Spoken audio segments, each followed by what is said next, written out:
Okay, we're in the Disclose section now. Thanks to all of you who have spoken, thanks to the organizers, thanks to all of you who've come. My name is Sally Haslanger, and I'm Professor of Philosophy and Women's and Gender Studies at MIT. There's a lot to say about issues of disclosure. I'm going to say a little bit about why disclosure is important, what should be disclosed, what was disclosed by MIT, and why it is, in fact, insufficient.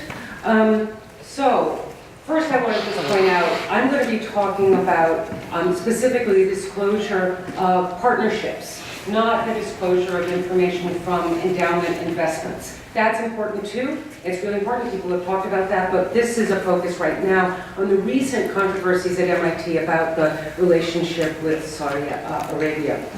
Okay, so why is disclosure important? Well, here's the word of the day, plutocracy. A plutocracy is government by the wealthy, and it's not necessarily a government in the sense of, a country's government, a nation-state's government, but government in many different contexts by the wealthy.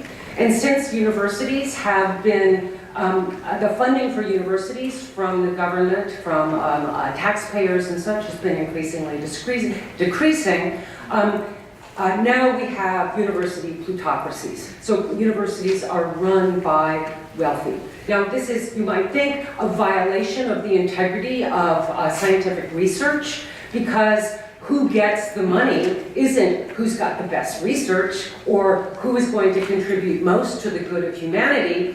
Who gets the money is who's going to produce a widget for some engineering, tycoon. Or who gets the money is who's going to produce weapons for Saudi Arabia, or who's going to do the things that where there's money behind it. And this is violating the integrity of the university at a very deep level, I believe. I'm a philosopher. Do you think there's like $5 million for philosophers? Do you think that philosophers could do some good in the world? Yes, I do. Social scientists, humanists, other people who could do good in the world. But we aren't funded because people who make billions of dollars don't want our voices, right? And don't want the voices of other marginalized groups. I'm not saying philosophers are marginalized. Oh my God, they're mostly white men, right? Straight, cis, white men. Okay, forget it. I have this problem, I tend to rant, so forgive me. Okay, so the disclosure is important because it's a violation of scientific integrity, but also it's clearly important because the money that gets invested in universities is used for bad purposes, right? Evil purposes, problematic purposes, and we've heard about that. Okay, so this is something, so one thing I have to say is that MIT has been responsive to demands that they disclose, that they reconsider their partnerships with Saudi Arabia. I think that that's a good thing. I think that the responses have been terribly, terribly inadequate, badly argued. Oh my God, oh well. So one of the things that isn't completely unclear to most of us is how much control the funding sources have over what is done in the research. And so I'll say a little bit from the report. This is a quote from Lester's first report. As most readers of this report will know, sponsored research is carried out under agreements between MIT and the sponsor that specify the area of work, the broad objectives of the research, and other terms under which the work is done, including the amount and timing of funding to cover research costs and the disposition of any intellectual property that may result. That is dealt with. That is part of the contract that MIT has with, say, Saudi Arabia or Raytheon or things like this. It includes the content, right? And then they say, oh, right, but we do not grant sponsors any right to exert influence over the manner of performance of the work or its results. They guarantee the right of researchers to publish their findings. Wow. Sponsored research enables MIT to sponsor the scientific community and the general public to benefit from new scientific discoveries and the development of new technologies. And it gives opportunities to MIT students. Okay, so great. What you have is the funders control the content. They control things like the terms under which the work is done, the amount and the timing of the funding, and the disposition of intellectual property, though of course the research should get to publish it because what's important is our glory, right? Okay, so these are issues that are extremely important, and you do get in some of this report information like Saudi Aramco has supported faculty-led projects in fields including computer simulation of oil and gas reservoirs, catalysis, carbon capture technology, et cetera, I know I don't understand this. I'm a philosopher, right? But I've talked to people, Jonathan, for example, it's all so vague. How on earth would we really know what they're doing, why they're doing it, what they're using it for, but they're controlling it, right? And it's not disclosed what most of this is about. Okay, so they did disclose. Here's MIT's report on Saudi collaborations. So it looks like at least what Lester said, is that the Saudi investment is a 0.2% of MIT's revenue. So it's a very tiny amount. I'll come back to that.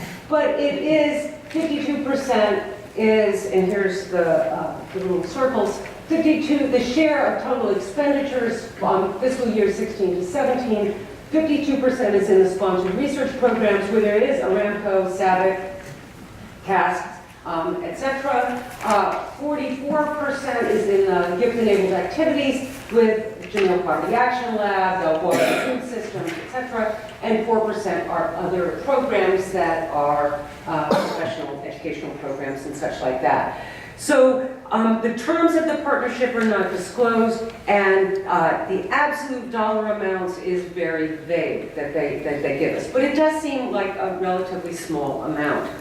But one of the things that's hysterical about this, in addition to all the things I've already mentioned, and I haven't even gotten into the report and the details of it, is they go on and say, oh yeah, it's such a small amount, and really, it's really only affecting a very small number of people. There are 27 women in the whole years of 15 years that they've been getting money. I think it's from CAST. 27 women we've helped. And there are 28 researchers who are involved and 15 other people who've really been benefited by this, right? And so if you add all of those up, that's including the PIs who would be funded by MIT if they lost their Saudi funding, right? MIT's already said that. We have 42 people, at least listed here, 42 people who've been, whose lives have been bettered by having an affiliation with MIT. That seems pretty pathetic. But when MIT's been asked about, look at the millions of people, hundreds of thousands of people who have been starved or bombed or et cetera like that, they say, oh, that's really too high a benchmark for really considering. Given how small it is, we should just be happy we're helping these 42 people. Anyway, my time is up. I didn't even start my timer, but I know it's up.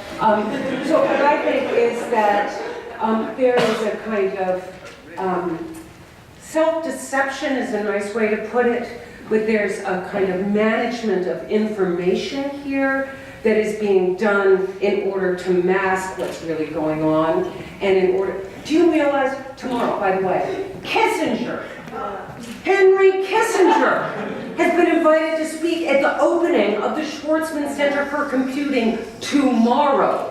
2:30, Kresge Lawn, we're going to have a demonstration. Schwarzman, a really bad guy, really, really bad guy, right? These are people who are funding and supporting and opening and celebrating the Schwarzman Center. So Saudi Arabia is just one of the many things that we've heard that MIT needs to get out of. Thank you very much.